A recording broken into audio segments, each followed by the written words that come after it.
차가운 CEO와 아내의 비밀 연극.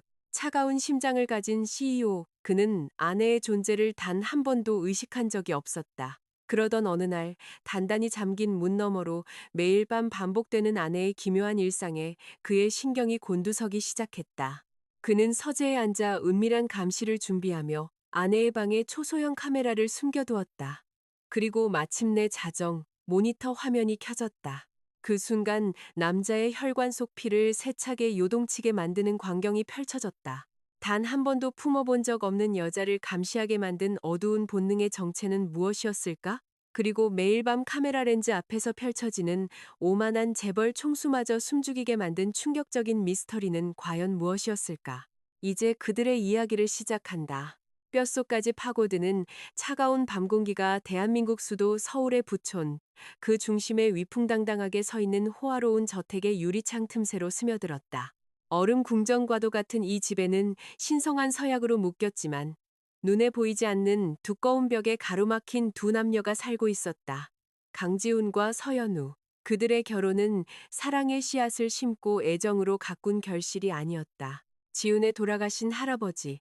거대 그룹의 창업주가 남긴 마지막 유언을 이행하기 위해 삼켜야만 했던 쓰디쓴 의무였다. 할아버지는 오직 연우의 부드러운 마음만이 얼음장 같은 손자의 영혼을 녹일 수 있다고 믿었다. 하지만 할아버지의 기대를 비웃기라도 하듯 지우는 결혼 반지가 네 번째 손가락에 끼워진 그날부터 더욱 높은 성벽을 쌓아 올렸다. 지우는 수만 명의 직원을 거느린 대기업의 총수였다. 비즈니스 파트너와 경쟁자들 사이에서 그는 얼음 산맥이라 불렸다. 그의 결단력은 타협을 몰랐고 그의 시선은 먹잇감을 노리는 매처럼 날카로웠다. 그의 시간은 시장을 정복하고 비즈니스 관계를 엮고 회사가 항상 최고의 자리에 있도록 하는 데 바쳐졌다. 지훈에게 사랑이란 뇌 속의 논리 방정식을 어지럽힐 뿐인 예측 불가능한 변수일 뿐이었다. 그는 부드러운 손길도 달콤한 말도 필요 없었다. 그에게 필요한 것은 오직 효율성과 인생 모든 것에 대한 완벽한 통제뿐이었다. 반면 연우는 마른 잎사귀 위에 내려앉은 아침 이슬과도 같은 존재였다. 그녀는 차분하고 우아하며 항상 말을 가려서 하는 여인이었다. 이 거대한 집에 발을 들인 첫날부터 연우는 자신의 위치를 이해했다. 그녀는 서류상의 아내이자 대중과 가족들 앞에서만 존재가 인정되는 동반자였다. 하지만 저택의 육중한 현관문이 닫히는 순간 그녀의 존재는 그림자처럼 증발해 버렸다. 연우는 결코 더 많은 것을 요구하지 않았다. 그녀는 자신의 임무를 완벽하게 수행했다. 지훈의 옷이 항상 흠잡을 데 없이 다려져 있도록 했고 매일 아침 대리석 식탁 위에 영양 균형이 잡힌 따뜻한 아침 식사를 차렸으며 점잖은 미소로 남편의 귀가를 맞이했다. 그 미소가 단 한 번도 합당한 보답을 받지 못했음에도 불구하고 집안에서 그들의 삶은 결코 만나지 않는 두 개의 평행선처럼 흘러갔다. 그들은 각방을 지훈의 침실은 저택의 우측동에 있었고 모노크롬 톤으로 꾸며져 서류와 최첨단 기술 장비로 가득했다. 반면 연우의 침실은 좌측동에 있었는데 그 방은 항상 굳게 잠겨 있었고 지훈이 단 한 번도 들여다본 적 없는 미스터리를 품고 있었다. 그들이 유일하게 물리적으로 교류하는 장소인 식당에서는 침묵이 늘 초대받지 않은 손님처럼 그들 곁을 지켰다. 들리는 소리라고는 도자기 그릇에 부딪히는 포크와 나이프의 금속음뿐이었다. 혹시 간이 싱거우세요, 지훈 씨? 어느 흐린 아침 가슴을 옥죄는 침묵을 깨보려 연우가 물었다. 그녀의 목소리는 남편의 평온을 해칠까 두려운 듯 조심스럽게 흘러나왔다. 지우는 씹는 것을 멈추지 않았다. 테이블 맞은편에 앉은 여자의 눈을 쳐다보지도 않았다. 그는 그저 음식을 천천히 삼키고 냅킨을 들어 입가를 닦은 후 얼음처럼 차가운 어조로 대답했다. 충분해. 사무실에 바로 가봐야겠어. 오늘 오후에 중요한 인수합병 관련 회의가 있어. 저녁은 기다리지 마. 연우는 그저 고개를 숙였다. 뒤돌아보지 않고 의자에서 일어나는 남편을 그대로 두었다. 길 조심하세요. 그녀는 작게 속삭였다. 남편의 굳건한 등이 이미 두꺼운 오크문 너머로 사라졌기에 그 말은 자신에게 하는 말에 더 가까웠다. 하지만 그 집의 거짓된 평온은 지훈의 마음속에서 독버섯처럼 자라난 의심 때문에 서서히 금이 가기 시작했다.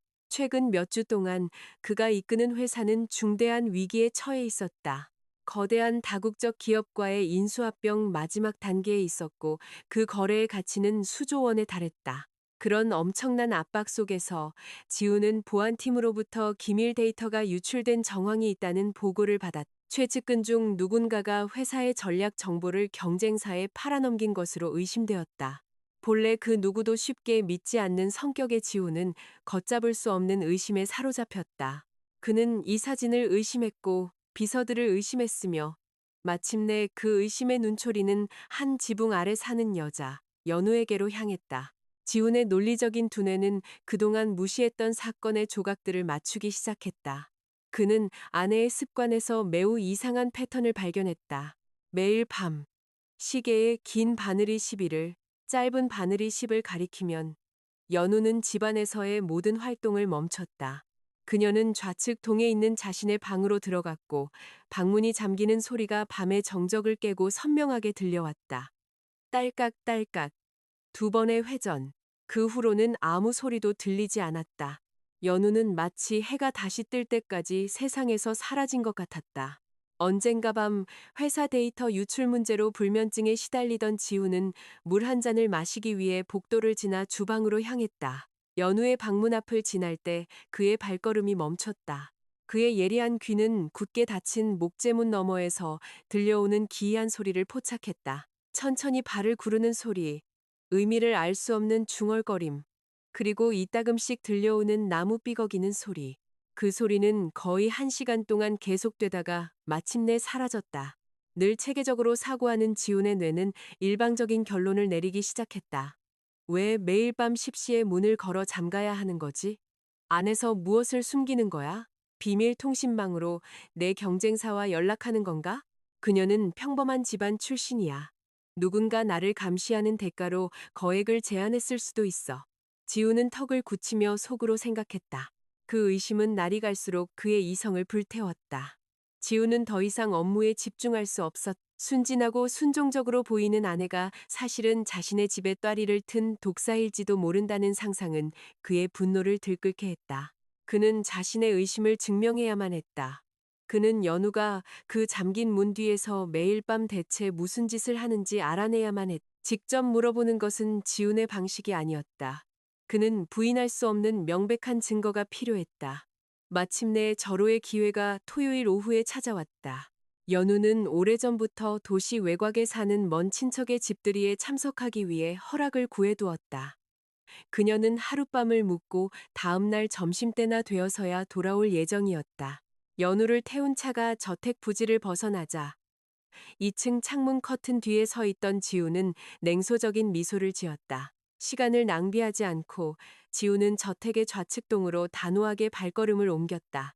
결혼한 지 6개월 만에 처음으로 아내의 영역에 발을 들여놓는 것이었다. 그는 집의 모든 문을 열 수 있는 마스터키를 이용해 연우의 방문을 열었다.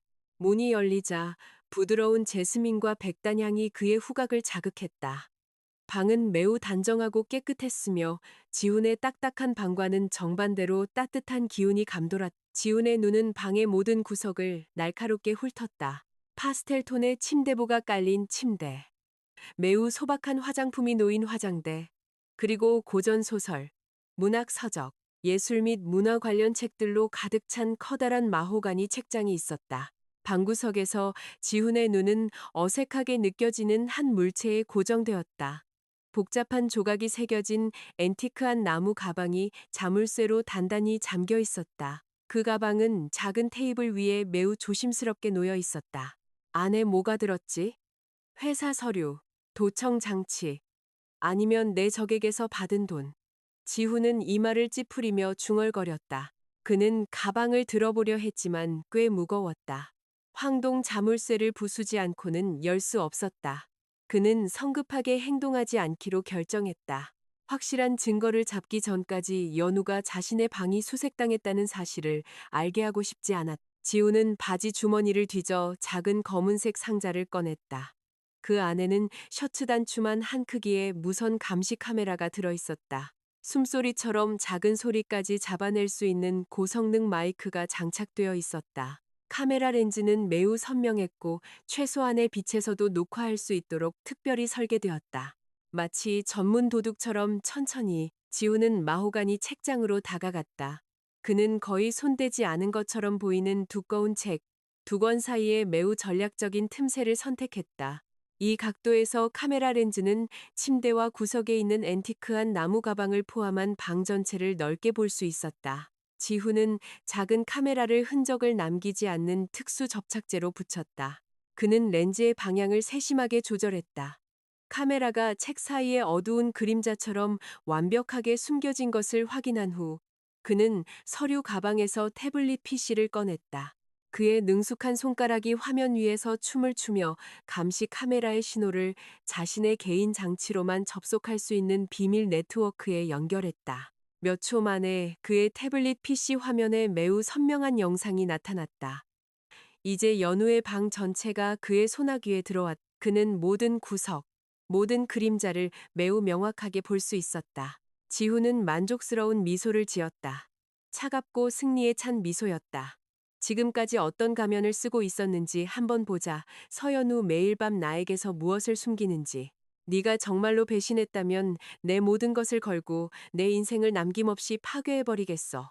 지훈은 텅 빈 공간에 속삭였다.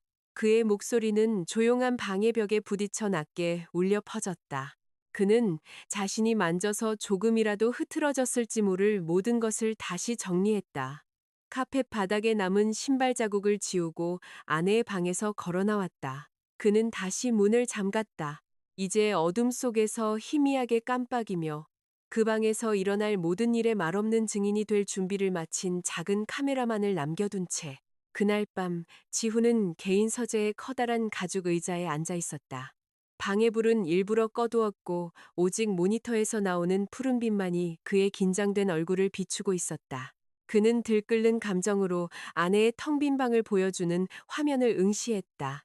타오르는 호기심, 억눌린 분노, 그리고 애써 떨쳐내려는 한 줄기 의심이 뒤섞여 있었다. 그는 기다릴 준비를 했다. 밤이 지나 내일이 오기를, 아내가 돌아오기를, 그리고 시계 바늘이 밤 십시를 가리키기를.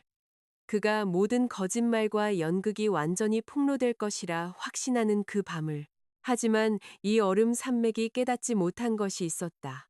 아내의 방에 감시 카메라를 설치하기로 한 그의 결정은 잔인한 비즈니스 음모를 파헤치는 첫걸음이 아니었다. 그 결정은 오히려 그가 전혀 상상하지 못했던 세계로 통하는 문을 여는 열쇠가 되었다. 그의 논리적 사고를 뒤흔들고 그의 견고한 방어벽을 무너뜨리며 마침내 그의 얼어붙은 심장의 미소의 의미를 가르쳐줄 세계로. 그들의 서류상 결혼의 새로운 막이 이제 막 시작되려 하고 있었고 지훈은 눈앞의 유리 화면 너머로 목격하게 될 장면에 아직 준비가 되어 있지 않았다.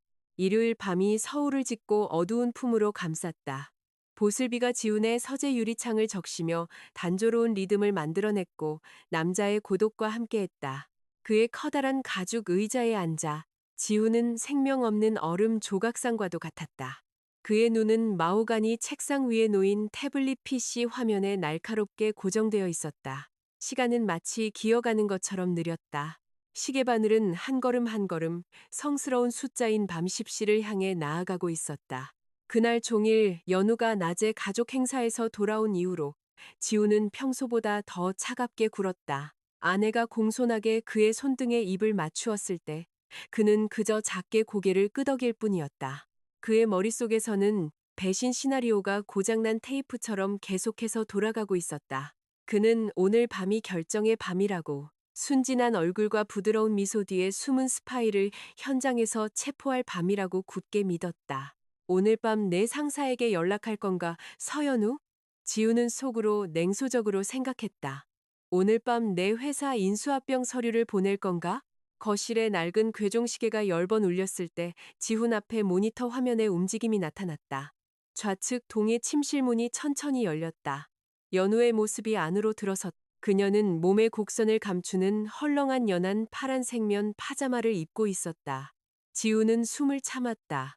그의 손은 무의식적으로 책상 가장자리를 꽉 쥐었다. 그는 연우가 문고리를 2번 돌려 잠그는 것을 보았다. 딸깍 딸깍. 그 소리는 두꺼운 책 사이에 숨겨진 고성능 마이크에 매우 선명하게 포착되었다. 좋아, 지우는 혼잣말을 했다. 문을 단단히 잠가. 네가 대체 뭘 숨기고 있는지 한번 보자. 지우는 얼굴을 화면에 가까이 가져갔다. 아내가 비밀 휴대폰을 꺼내거나 비밀 이메일을 보내기 위해 노트북을 켤 준비를 했다. 그의 논리적인 뇌는 이미 나중에 그 방에 들이닥쳤을 때 퍼부을 신문 질문 목록을 작성해둔 상태였다. 하지만 유리 화면에 펼쳐진 광경은 그가 공들여 세운 모든 예상과 시나리오를 완전히 박살냈다. 연우는 가방이 있는 화장대로 걸어가지 않았다. 그녀는 어떤 통신 장비도 찾지 않았다. 스파이 행위를 하는 대신 그녀의 작은 발걸음은 방구석으로 향했다. 바로 며칠 전 지훈의 호기심을 자극했던 복잡한 조각이 새겨진 앤티크한 나무 가방 앞으로 지훈은 눈을 가늘게 떴다. 황금빛 수면 등 불빛 아래에서 더 자세히 보려고 애썼다. 연우는 그 가방 앞에 무릎을 꿇었다. 파자마 주머니에서 그녀는 작은 황동 열쇠를 꺼냈다. 매우 조심스럽게 그녀는 가방을 단단히 잠그고 있던 자물쇠를 열었다. 지훈의 귀에 작은 딸깍 소리가 울렸 가방 뚜껑이 위로 들어 올려지자 가볍게 삐걱거리는 소리가 났다. 지훈은 침을 삼켰다. 아내가 그 안에서 무엇을 꺼낼지 기다렸다. 회사의 기밀문서, 최신 프로젝트의 청사진 혹은 남편을 배신한 대가로 받은 현금 다발. 그러나 셋 다 아니었다. 연우의 가느다란 손이 천천히 들어 올린 물건은 지훈의 이마에 깊은 주름을 만들었다. 혼란스러웠기 때문이다. 그것은 전통 탈이었다. 나무로 만들어져 눈에 띄는 불타는 붉은색으로 칠해진 하회탈. 그 탈은 분노에 찬 거인의 얼굴을 조각한 것으로 날카롭게 치켜뜬 둥근 눈, 무시무시하게 큰 코, 그리고 잔인하게 미소 짓는 송곳니가 줄지어 있었다. 그 탈의 기운은 연우의 부드러움과는 정반대로 매우 위압적이었다. 저런 무서운 물건을 왜 방에 두는 거지? 지훈은 감출 수 없는 의아함이 섞인 어조로 중얼거렸다. 지훈의 놀라움은 거기서 그치지 않았다. 연우가 다음에 한 행동은 정말로 그 CEO를 초현실적인 코미디 쇼를 보는 듯한 기분으로 만들었다. 연우는 일어섰다. 긴 숨을 들이마신 후 그 분노한 거인 탈을 그녀의 아름다운 얼굴 위에 썼다. 그녀는 머리 뒤로 탈의 끈을 단단히 묶었다. 다음 순간 연우의 자세가 완전히 변했다. 평소 고개를 숙이고 우아하게 걷던 그녀가 이제는 가슴을 쭉 펴고 양팔을 넓게 벌리며 매우 우스꽝스러운 동작으로 춤을 추기 시작했다. 그녀는 두꺼운 털 카펫 위에서 작게 깡충깡충 뛰었고 우스꽝스러운 스타일로 엉덩이를 돌렸다. 딱딱 끊어지는 전통춤과 엉망진창인 현대춤 스타일을 섞어서 지우는 입을 쩍 벌렸다. 턱이 바닥에 떨어지는 것 같았다. 이게 내 아내라고? 뜨거운 물에 데인 지렁이처럼 춤추고 있는 저 여자가. 왕실의 공주 같은 우아함으로 항상 식탁을 차리던 그 연우가 맞나? 지훈이 그 황당한 춤을 이해하기도 전에 마이크를 통해 연우의 목소리가 들리기 시작했다. 그녀의 목소리는 나무 탈 뒤에서 울려 퍼졌다. 더 이상 조용하고 조심스럽지 않고 크고 쾌활하며 에너지로 가득했다. 그녀는 마치 수천 명의 상상 속 관객 앞에서 스탠드업 코미디 공연을 하는 것처럼 혼잣말을 하기 시작했다. 여러분, 안녕하세요. 이 세상에서 가장 차가운 얼음인간의 아내 서연우입니다. 연우는 빈 침대를 향해 몸을 숙이며 TV쇼 진행자 스타일을 흉내냈다. 지훈은 침을 삼키다. 사례가 들렸다. 얼음인간, 지금 내 얘기하는 건가? 지훈은 눈을 동그랗게 뜨고 생각했다. 여러분 그거 아세요? 걸어다니는 빙산이랑 같이 사는 건 엄청난 인내심이 필요하다고요. 연우는 감시 카메라 앞을 왔다 갔다 하며 탈을 쓴 손을 익살스럽게 움직이며 계속했다. 오늘 아침에 제가 그를 위해 특별한 김치볶음밥을 만들었거든요. 반응이 어땠는지 아세요? 그는 그냥 종이 분쇄기처럼 씹기만 했어요. 식당 벽이 자기 아내보다 훨씬 더 흥미롭다는 듯이 앞만 쳐다보면서요. 맛있다는 칭찬은커녕 고맙다는 말 한마디 하는 입술이 꼭 황금 자물쇠로 잠긴 것 같았다니까요. 지우는 뺨이 뜨거워지는 것을 느꼈다. 갑자기 심장 끝을 찌르는 부끄러움이 필사적으로 참으려 했던 웃음기와 뒤섞였다. 그는 눈도 깜빡이지 않고 모니터 화면을 계속 응시했다. 숨이 찰 때까지 실컷 불평하고 춤을 춘 후 연우는 얼굴에서 붉은 탈을 벗었다. 그녀의 얼굴은 땀으로 흠뻑 젖어 있었지만 입가에는 환한 미소가 걸려 있었다. 지훈이 결혼한 이후로 단 한 번도 직접 본 적 없는 자유로운 미소였다. 지훈의 가슴은 아내가 그렇게 미소 지을 때 얼마나 빛나는지를 보며 이상하게 설렜다. 연우는 그리고 나서 그녀의 큰 옷장으로 향했다. 그녀는 옷장 문을 열고 가장 안쪽 옷걸이에서 무언가를 꺼냈다. 지훈의 눈은 그 물건을 알아보고 다시 한번 커졌다. 그것은 그의 짙은 검은색 정장이었다. 2달 전에 잃어버렸고 세탁소에 두고 온 줄 알았던 그의 애착 정장. 알고 보니 그 정장은 아내가 자신의 방 안에 숨겨두었던 것이었다. 내 정장으로 뭘 하려는 거지? 지우는 속으로 물었다. 그의 혼란은 점점 커져 처음에 강하게 뿌리내렸던 스파이에 대한 모든 의심을 밀어냈다. 연우는 검은 정장을 침대 위로 가져갔다. 그녀는 푹신한 죽부인을 가져와 침대 머리판에 기대어 앉혔다. 매우 부드럽고 조심스럽게 연우는 지훈의 검은 정장을 그 죽부인에게 입혔다. 그녀는 정장 칼날을 정리하고 어깨 부분의 상상 속 먼지를 털어냈다. 마치 그녀가 남편의 몸에 직접 정장을 입혀주는 것 같았다.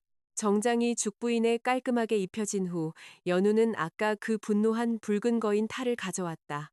그녀는 그 탈을 죽부인 위 머리 위치에 놓았다. 이제 연우의 침대 위에는 검은 정장을 입고 분노에 차 날카롭게 노려보는 붉은 거인 얼굴을 한 인형이 앉아 있었다. 연우는 그 무서운 얼굴을 한 죽부인 앞에 다리를 꼬고 앉았다. 그녀는 양손으로 턱을 괴고 그 분노한 탈을 갑자기 매우 부드럽고 애정 어린 눈빛으로 바라보았다. 안녕하세요, 지훈 씨. 연우는 매우 작고 달콤한 목소리로 인사했다. 마치 매번 현관문 앞에서 지훈의 귀가를 맞이할 때의 말투와 똑같았다. 그 인사를 듣자 지훈의 심장은 한 박자 멈추는 것 같았다. 그의 아내는 분노한 검은 정장을 입은 탈을 자기 자신의 화신으로 삼고 있었다. 연우의 눈에 내가 저거인 탈만큼 무섭고 화를 잘 내는 사람으로 보이는 건가? 죄책감이 그의 방어벽 틈새로 스며들기 시작했다. 오늘 일은 어땠어요? 연우는 눈앞의 무생물체에게 물었다. 그녀는 그러고 나서 아름다운 목소리를 더 무겁고 깊게 바꾸었다. 남편의 바리톤 목소리를 매우 서툴지만 사랑스럽게 흉내내려고 애썼다. 바빴어. 방해하지 마. 인수합병 제안서 마무리해야 해. 연우는 스스로 지훈 역할을 하며 대답했다. 화면 너머의 지훈은 무의식적으로 목을 만졌. 내 목소리가 그렇게 딱딱하게 들리나? 그는 반쯤 항의하며 생각했다. 하지만 입가에 옅은 미소가 번지는 것을 막을 수는 없었다. 연우는 자신의 목소리 흉내에 작게 웃었다. 지훈 씨, 그거 알아요? 오늘 가족 모임에 갔었어요. 사촌들은 모두 남편을 데려왔더라고요. 서로 장난치고 음식을 먹여주고 저는 방구석에 혼자 앉아 있었어요.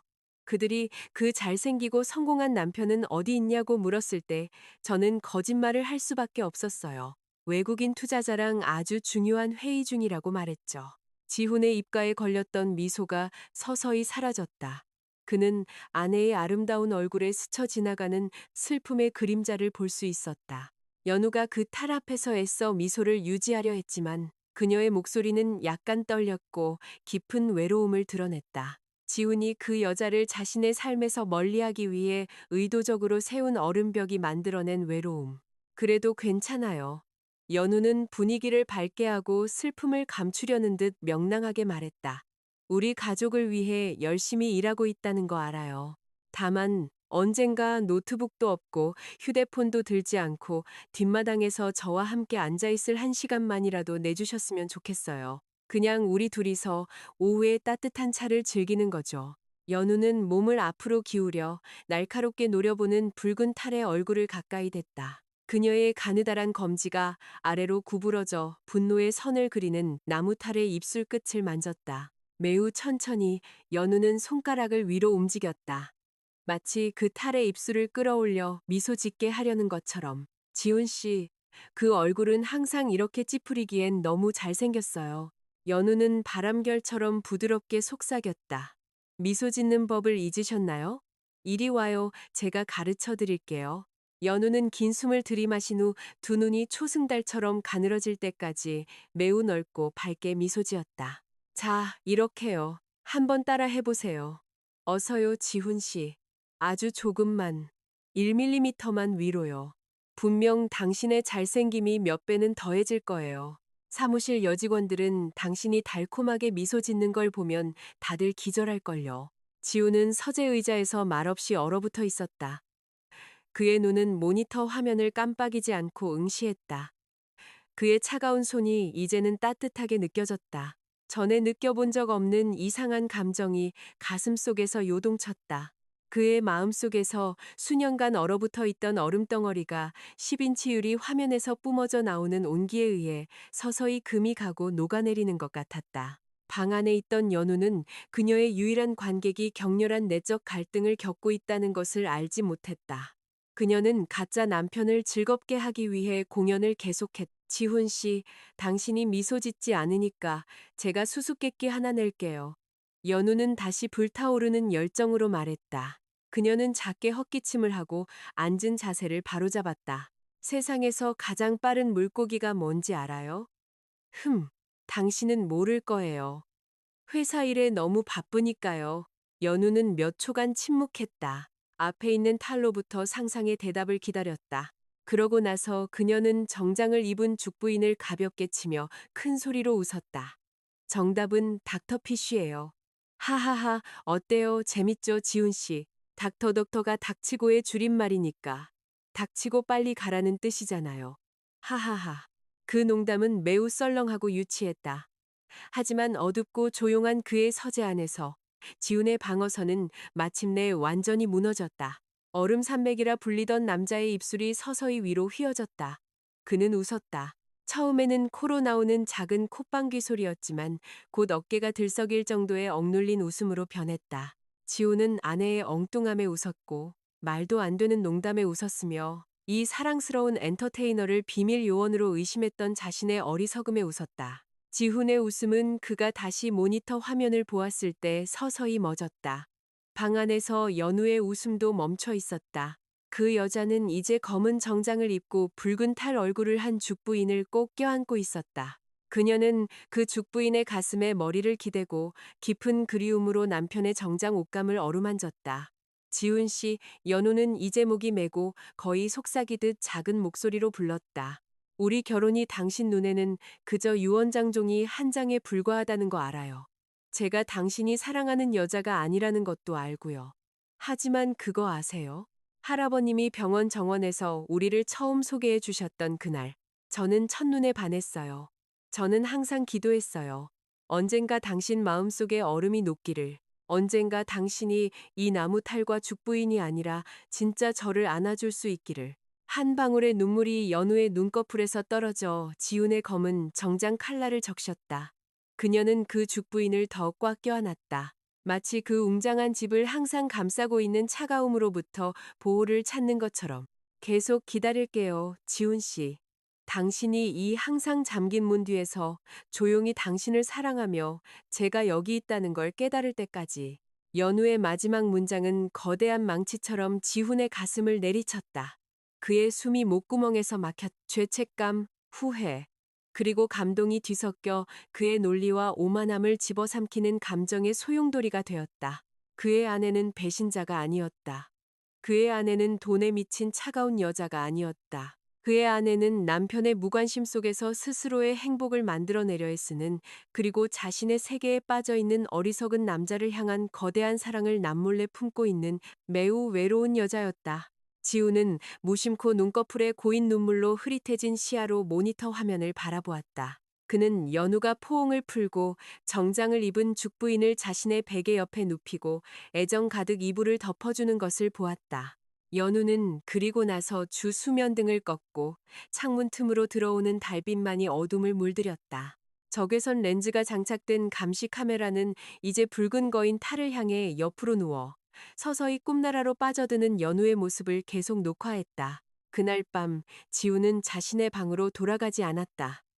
그는 서재 의자에 계속 앉아 유리 화면을 통해 평화롭게 잠든 아내의 얼굴을 바라보았다. 그는 수많은 새로운 생각들이 머리를 채우는 가운데 밤이 지나가도록 내버려 두었다. 그가 몇 달 동안 쌓아 올린 얼음벽은 이제 산산조각이 났고 그 자리에는 그의 마음 가장 깊은 곳에서 막 태어난 강한 결심만이 남았다. 약속할게. 연우야. 지우는 모니터 화면에 속삭였다. 그의 목소리는 매우 부드럽게 들렸다. 그가 이전에는 누구에게도 보여준 적 없는 부드러움이었다. 내일부터는 네가 다시는 저 나무 탈과 이야기하게 두지 않을 거야. 너를 위해 미소 짓는 법을 배울게. 네가 매일 밤 안을 수 있는 진짜 남자가 될게. 지우는 천천히 태블릿 PC를 닫았다. 옅은 미소가 여전히 그의 입가에 남아 있었다. 그는 이제 그들의 서류상 결혼이 새로운 이야기로 채워질 것이라는 것을 깨달았다. 아내의 마음을 얻기 위한 여정이 이제 막 시작되었다. 그리고 얼음 심장을 가진 회사의 리더는 진실한 사랑을 위해 자신의 오만함이라는 갑옷을 벗어 던질 준비가 되어 있었다. 아침 햇살이 지훈의 서재 벨벳 커튼 틈으로 부끄럽게 스며들었다. 밤의 찬 기운을 서서히 몰아내는 따스함을 가지고 얼음 산맥으로 알려진 그 남자는 천천히 두 눈을 떴다. 그는 의자 등받이에 머리를 기댄 채 이제 화면이 어두워진 태블릿 PC를 책상 위에 두고 서재 의자에서 밤을 샜다는 것을 깨달았다. 지우는 양 손바닥으로 얼굴을 문질러 정신을 차리려 했다. 어젯밤의 기억이 마치 제 방을 무너뜨리는 홍수처럼 그의 방어벽을 강타했다. 그는 그 우스꽝스러운 춤, 멈추는 물고기에 대한 썰렁한 농담, 그리고 그의 검은 정장 칼날을 적셨던 외로움의 눈물을 기억했다. 오늘 아침 지훈의 가슴 속에는 뭔가 다른 것이 설레었다. 그가 들이마시는 공기는 더 신선하게 느껴졌고 그동안 그의 어깨를 짓누르던 보이지 않는 짐이 일부 덜어진 것 같았다. 그는 의자에서 일어나 세면대 거울에 비친 자신의 얼굴을 바라보며 씻기 위해 욕실로 향했다. 지훈은 어젯밤 연우의 말을 떠올렸다. 그녀는 항상 찌푸린 자신의 얼굴 황금 자물쇠로 잠긴 듯한 미소에 대해 불평했었다. 지우는 긴 숨을 들이마신 후 천천히 입꼬리를 위로 당겨보았다. 아주 어색했다. 하지만 수년 만에 처음으로 그는 작은 미소 하나가 자신의 얼굴 분위기를 훨씬 더 생기있게 바꿀 수 있다는 것을 깨달았다. 흰색 셔츠와 짙은 회색 정장 바지를 입은 후 지우는 전신 거울 앞에 섰다. 그는 사선 무늬가 있는 짙은 파란색 실크 넥타이를 집어들었다. 평소라면 그는 그 넥타이를 매우 완벽하고 대칭적인 매듭으로 맸을 것이다. 하지만 이번에는 그의 손이 의도적으로 넥타이 매듭을 약간 삐뚤어지게 움직였다. 그는 그것을 살짝 느슨하게 하고 비스듬하고 단정치 못하게 보이도록 내버려 두었다. 지훈은 약간 헝클어진 자신의 모습에 작게 미소 지었다. 그는 감시 카메라 너머로 연우가 그의 넥타이를 바로잡아주고 싶어 하지만 사람을 집어삼킬 듯한 그의 시선이 두려워 그러지 못한다고 불평했던 것을 떠올렸다. 한번 보자. 네가 그 나무탈 앞에서 했던 말만큼 용감한지, 나의 천사. 지우는 혼잣말로 작게 중얼거렸다. 평소보다 훨씬 가벼운 발걸음으로 지우는 1층 식당으로 이어지는 곡선 계단을 내려갔다. 그곳에는 연우가 이미 긴 대리석 식탁 옆에 우아하게 서 있었다. 그녀는 그녀의 밝은 피부색과 아주 잘 어울리는 복숭아색 홈드레스를 입고 있었다. 식탁 위에는 토스트, 반숙 계란, 그리고 아직 김이 모락모락 나는 블랙커피 한 잔으로 이루어진 아침 식사가 차려져 있었다. 남편의 발소리를 듣고 연우는 고개를 돌렸다. 그녀의 눈에는 평소처럼 망설임의 빛이 스쳤다. 그 남자가 항상 가지고 다니는 차가운 기운을 받아들일 준비를 했. 좋은 아침이에요. 지훈 씨. 어젯밤 잘 주무셨어요? 연우는 특유의 부드럽고 조심스러운 목소리로 인사했다. 지훈은 연우 바로 앞에서 걸음을 멈췄다. 그는 평소처럼 바로 의자에 앉지 않았다. 그는 아내의 갈색 눈동자를 똑바로 들여다보았다. 매처럼 날카롭던 시선이 이제는 훨씬 더 부드럽고 다정하게 누그러져 있었다. 꽤 잘 잤어, 연우 씨. 당신은 어땠어? 어젯밤 좋은 꿈 꿨어? 지훈은 그 인사에 답하며 물었다. 연우의 눈이 동그래졌다. 그녀는 작게 숨을 헐떡였다. 결혼한 이후로 처음이었다. 남편이 그녀의 아침 인사에 배려가 담긴 질문으로 답한 것은 보통 지우는 불분명하게 중얼거리거나 딱딱하게 고개를 끄덕일 뿐이었다. 아, 저도 잘 잤어요. 물어봐 주셔서 감사해요. 연우는 놀라움을 감추려 했으며 약간 더듬거리는 목소리로 대답했다. 지우는 천천히 고개를 끄덕였다. 그는 그리고 나서 삐뚤어진 넥타이가 아내에게 아주 잘 보이도록 일부러 가슴을 살짝 내밀고 가만히 서 있었다. 줄곧 시선을 내리고 있던 연우는 천천히 눈을 들었다. 그녀의 시선은 즉시 매우 비대칭적인 위치에 있는 짙은 파란색 넥타이 매듭에 꽂혔다. 연우의 눈썹이 희미하게 모였. 그녀의 얼굴에는 내적 갈등이 선명하게 그려졌다. 그녀의 손이 몸 옆에서 살짝 들렸다가 다시 내려갔다. 그녀는 망설였다. 그녀의 행동이 눈앞의 완벽주의자 남자의 분노를 살까 두려웠다. 하지만 지우는 포기하지 않았다. 그는 한치도 움직이지 않고 계속해서 기다리는 눈빛으로 아내의 얼굴을 바라보았다. 왜 그래, 연우 씨? 오늘 내 모습에 뭐 문제라도 있어? 지우는 일부러 약간 혼란스러운 듯한 목소리로 유도했다. 연우는 아래 십술을 살짝 깨물고 가진 모든 용기를 끌어모았다. 죄송해요, 지훈 씨. 넥타이가 좀 삐뚤어졌어요. 혹시 제가 바로잡아 드려도 될까요? 연우는 거절당할 준비를 하며 떨리는 목소리로 물었다. 거절하는 대신 지우는 한 걸음 더 다가와 그들의 신발끝이 거의 닿을 정도가 되었다. 연우의 몸에서 풍기는 은은한 제스민과 백단향이 즉시 지훈의 후각을 가득 채웠다. 물론이지. 바로 잡아줘. 거울 없이는 잘 보이지가 않네. 지훈은 매우 차분한 낮은 목소리로 대답했다. 약간 떨리는 손으로 연우는 양손을 들어 남편의 셔츠 칼라로 가져갔다. 그녀의 가늘고 따뜻한 손가락이 실크 넥타이 매듭에 닿았다. 지훈은 아내의 따뜻한 숨결이 그의 넓은 가슴에 닿는 것을 느낄 수 있었다. 거리가 너무 가까워서 지훈은 연우의 긴 속눈썹을 셀 수 있을 정도였다. 수조 원짜리 기업 위기를 마주할 때도 항상 침착했던 CEO의 심장이 그저 한 여인이 넥타이를 바로잡아주는 부드러운 손길 하나에 걷잡을 수 없이 세차게 뛰었다. 다 됐어요. 연우는 이제 잘 익은 토마토처럼 붉어진 얼굴을 숙이며 작게 말했다. 지훈은 마치 자신의 심장 박동을 진정시키려는 듯 밖에서 왼쪽 가슴을 만졌다. 고마워, 연우 씨. 손이 아주 능숙하네. 지훈은 진심으로 말했다. 그 간단한 칭찬 한마디에 연우는 다시 한번 믿을 수 없다는 표정으로 얼굴을 들었다. 그날 아침 식사는 달랐다. 여전히 침묵이 함께했지만 공기는 더 이상 얼어붙을 듯 차갑지 않았다. 지훈은 남김없이 아침 식사를 마쳤다. 그리고 출근하기 전 그는 연우가 항상 준비했지만 결국 운전기사나 회사 경비원에게 주곤 했던 도시락을 챙겼다. 이 도시락 사무실에 가져갈게. 아주 맛있어 보이네. 다녀올게. 지훈은 아름답게 피어나는 미소를 지으며 문가에 얼어붙은 채 서 있는 연우를 남겨두고 말했다. 사무실에 도착해서도 작은 기적은 계속되었다. 점심시간이 되자 그의 개인 비서가 서류 더미를 들고 들어왔다. 회장님, 평소 드시던 레스토랑에서 점심 주문해 드릴까요? 아니면 오늘 원하시는 다른 메뉴가 있으신가요? 비서가 공손하게 물었다. 지훈은 값비싼 만년필을 책상에 내려놓고 서류 가방에서 나무 도시락 통을 꺼냈다. 필요 없어. 집에서 도시락을 싸왔어. 오늘 아내가 나를 위해 특별히 만들어줬거든. 지훈은 숨겨진 자랑스러움이 가득한 어조로 대답했다. 그의 개인 비서의 눈이 거의 튀어나올 뻔했다. 수년간 얼음 산맥을 모셔오면서 그는 사장님이 그렇게 부드러운 어조로 아내라는 단어를 언급하는 것을 단 한 번도 들어본 적이 없었다. 하물며 집에서 싸온 도시락을 먹는 것은 더더욱. 지훈은 도시락을 열었다.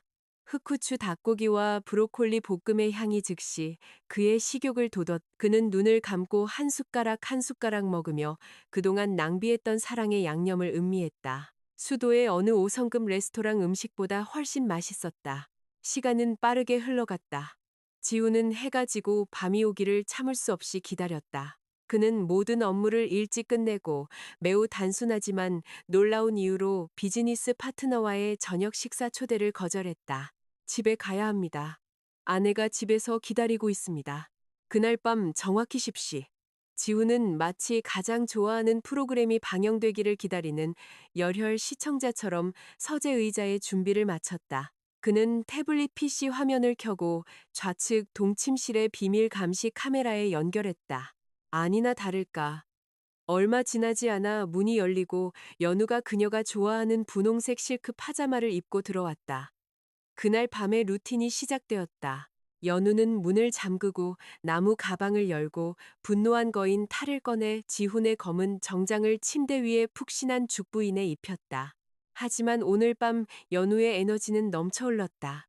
그녀는 불평으로 공연을 시작하지 않고 경쾌하게 터져나오는 작은 웃음으로 시작했다. 지훈 씨, 오늘 무슨 일이 있었는지 믿지 못할 거예요. 연우는 무서운 얼굴을 한 죽부인 앞에 다리를 꼬고 앉아 외쳤다. 그녀는 옆에 있는 베개를 사랑스럽게 토닥였. 오늘 나와 함께 사는 그 얼음 인간이 나한테 넥타이를 바로잡아달라고 했어요. 세상에 심장이 멎는 줄 알았다고요. 우리 거리가 너무 가까웠어요. 그의 남성적인 향수 냄새 때문에 숨 쉬는 법을 잊을 뻔했다니까요. 그리고 가장 놀라운 건 그가 고맙다고 했어요. 고맙다. 평소에는 명령과 숫자만 담겨 있던 그의 입에서 그 두 단어가 나왔어요. 서재에서 지켜보던 지우는 치아가 드러날 정도로 환하게 미소 지었다. 그는 등을 기대고 아내의 기쁨 한순간 한순간을 즐겼. 그는 마치 장편 영화에서 가장 로맨틱한 장면을 성공적으로 연출한 감독이 된 기분이었다. 그가 배가 아팠던 걸까요? 아니면 차문에 머리를 부딪혔던 걸까요? 연우는 탈에게 익살스러운 어조로 물었다. 하지만 정말이에요. 오늘 아침 그가 나를 바라볼 때 그의 눈은 평소처럼 차갑지 않았어요. 마치 봄의 따스함이 스며드는 것 같았어요. 그리고 그가 점심 도시락을 가져갔어요. 제가 완벽한 흑후추 닭고기 맛을 내기 위해 주방에서 이 시간을 보냈거든요. 그가 그걸 먹었을까요? 좋아했을까요? 아, 너무 궁금해요. 연우는 그리고 나서 정장을 입은 죽부인을 매우 꽉 껴안았다. 붉어진 얼굴을 남편의 정장 옷감 뒤에 숨겼다. 지훈 씨, 만약 이게 꿈이라면 제발 깨우지 말아주세요. 만약 이게 그동안 제가 드린 기도의 나비 효과라면 그 날갯짓이 이 집에 영원히 멈추지 않을 행복의 바람을 가져오길 바라요. 그 말을 듣자 지훈의 가슴이 세차게 울렸다. 나비 효과. 맞다. 아침에 작은 날갯짓 하나가 밤에는 행복의 폭풍을 만들어냈다. 지훈은 이 여자를 행복하게 하는 것이 얼마나 쉬운지 깨달았다. 다이아몬드 주얼리나 유럽 스포츠카 가격의 명품 가방은 필요 없었다. 연우에게 필요한 것은 그의 존재, 그의 관심, 그리고 그의 마음에서 나오는 한 줄기 따스함 뿐이었다. 네가 놀라움을 좋아하는구나, 연우야. 내일은 더 큰 놀라움을 선사할게. 지훈은 그들 사이의 거리를 더욱 허물 새로운 계획을 세우며 태블릿 화면에 속삭였다. 다음 날 사무실에서 집으로 돌아오는 길에 지훈은 개인 기사에게 도심의 유명한 꽃집 앞에 차를 세우라고 명령했다. 그는 경호원들의 의아한 시선을 무시하고 고급 세단에서 직접 내렸다. 향기로운 꽃으로 가득 찬 가게에 들어서며 지우는 며칠 전 연우가 나무탈과 나눴던 대화 중 하나를 떠올렸다. 연우는 돌아가신 어머니가 가장 좋아했던 꽃이라며 그들의 뒷마당에 흰 백합을 심고 싶다는 상상을 했었다. 흰 백합으로 큰 꽃다발 하나 준비해 주세요. 가장 신선하고 향기로운 것으로 골라서 은색 실크 리본으로 묶어주세요. 지훈은 유명한 CEO를 응대하며 긴장한 듯 보이는 가게 주인에게 명령했다. 집에 도착했을 때 해 진력히 하늘을 주황빛과 붉은빛으로 물들이고 있었다. 지훈은 등 뒤에 큰 꽃다발을 숨기고 현관문으로 들어섰다. 그는 거실에서 연우가 앉아 있는 것을 발견했다. 그녀는 두꺼운 소설책을 읽으며 구석의 턴테이블에서 흘러나오는 클래식 음악을 조용히 즐기고 있었다. 남편의 발소리를 듣고 연우는 즉시 책을 내려놓고 일어나 맞이했다. 어서 오세요, 지훈 씨. 목욕물 데워드릴까요? 그녀가 부드럽게 물었다. 지훈은 작게 고개를 저었다. 그는 다가갔다. 그리고 그가 거의 하지 않는 어색한 동작으로 등 뒤에서 흰 백합 꽃다발을 연우 앞으로 옮겼다. 흰 백합의 향기가 즉시 그 큰 방을 가득 채웠다. 여기 꽃이야. 지우는 약간 참는 듯한 목소리로 말했다. 자신의 긴장감을 감추려 했었다. 오늘 오후에 한 클라이언트가 신규 지점 개점식에 참석하지 못하게 됐어. 미안하다는 의미로 이 꽃을 보냈더라고. 사무실에는 이미 화환이 너무 많아서 그냥 집으로 가져왔어. 버리는 것보다야 네가 화병에 꽂아두는 게 나을 것 같아서. 매우 명백한 하얀 거짓말이었지만 지훈 같은 사람에게는 아주 그럴듯한 이유로 꾸며졌다. 연우는 말없이 얼어붙었다. 그녀의 눈은 눈물로 그렁그렁해져 눈앞에 아름다운 흰 백합 꽃다발을 바라보았다. 그녀의 가느다란 손이 떨며 부드러운 흰 꽃잎을 만졌다. 그녀는 비즈니스 클라이언트가 보통 큰 화환이나 비싼 난초를 보낸다는 것을 잘 알았다. 은색 리본으로 예쁘게 묶인 흰 백합 꽃다발이 아니라 손가락 끝에서부터 심장 깊은 곳까지 따스함이 퍼져나갔다. 백합, 제가 가장 좋아하는 꽃이에요. 연우는 작게 속삭이며 감동에 젖어 남편의 눈을 바라보았다. 정말 고마워요. 당신의 클라이언트 분명 아주 좋은 분일 거예요. 천만에 꽃 잘 돌봐줘. 지우는 짧게 대답했다. 그리고 필사적으로 참아왔던 안도의 미소를 감추기 위해 서둘러 계단으로 향했다. 그날 이후 한때 얼음 궁전처럼 고요했던 웅장한 집은 서서히 영혼을 되찾기 시작했다. 지훈이 감시 카메라에서 얻은 비밀 정보를 바탕으로 한 작은 변화들이 매일 달콤한 기적을 만들어냈다. 같은 주 주말, 지훈은 평소보다 일찍 퇴근했다. 그는 바로 서재로 들어가지 않고 무성한 나무와 잘 가꾸어진 푸른 잔디밭으로 가득 찬 뒷마당으로 향했다. 그는 정원 구석에서 연우가 식물에 물을 주고 있는 것을 발견했다.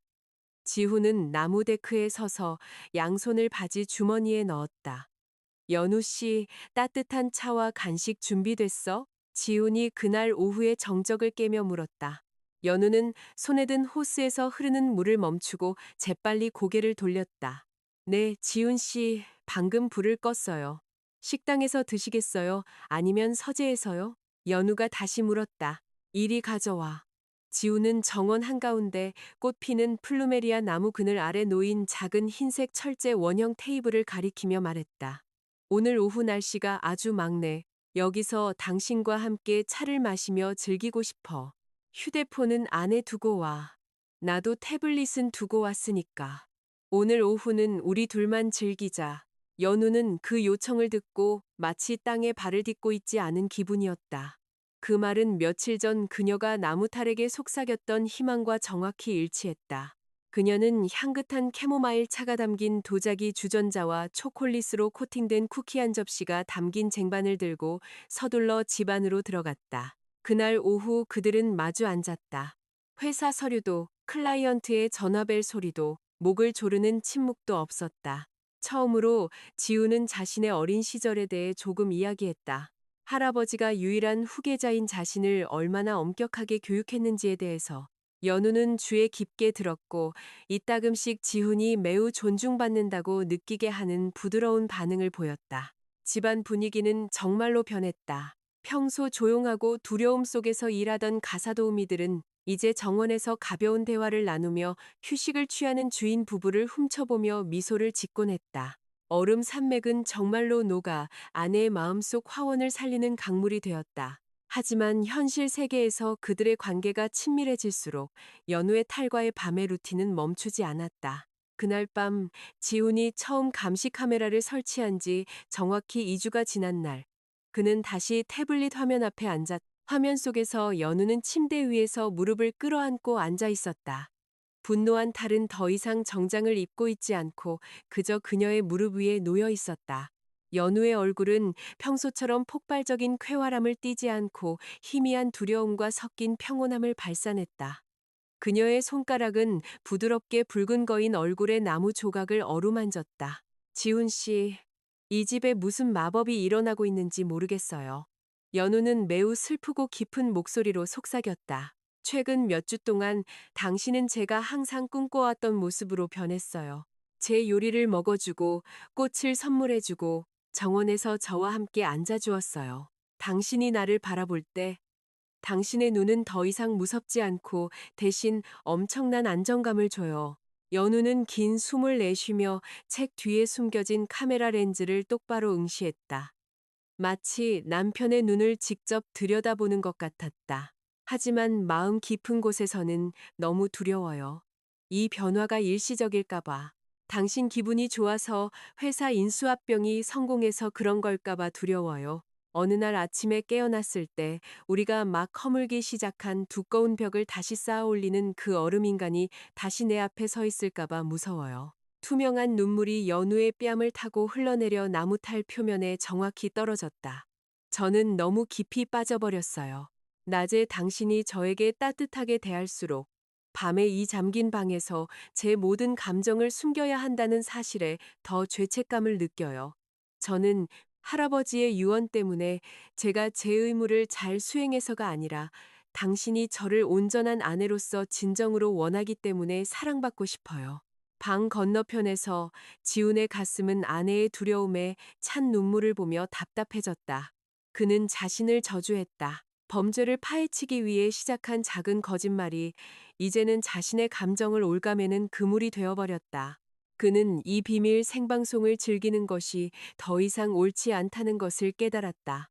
아내가 불확실성 속에서 살아가며 무생물체의 감정을 쏟아붓게 내버려둘 수 없었다.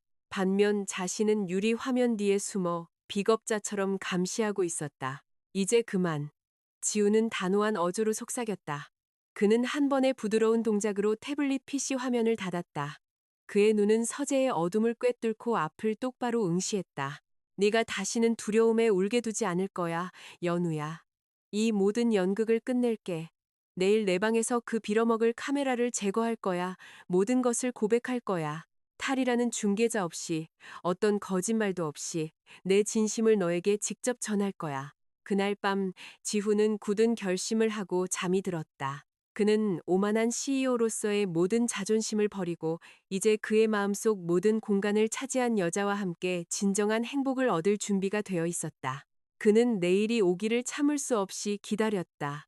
자신의 과거를 청산하고 연우와 함께 완전히 새로운 장을 시작할 그날을. 하지만 운명은 때때로 매우 놀라운 방식으로 작동한다. 인간이 세심하게 세운 아름다운 계획은 예측하지 못한 단 하나의 작은 실수 때문에 산산조각 날 수 있다. 거대한 폭풍이 조용히 그들의 호화로운 집 지붕 위에 모여들고 있었고, 막 형성된 연약한 온기를 파괴하고 아직 완벽하게 묶이지 않은 사랑의 끈이 얼마나 강한지 시험할 준비를 하고 있었다.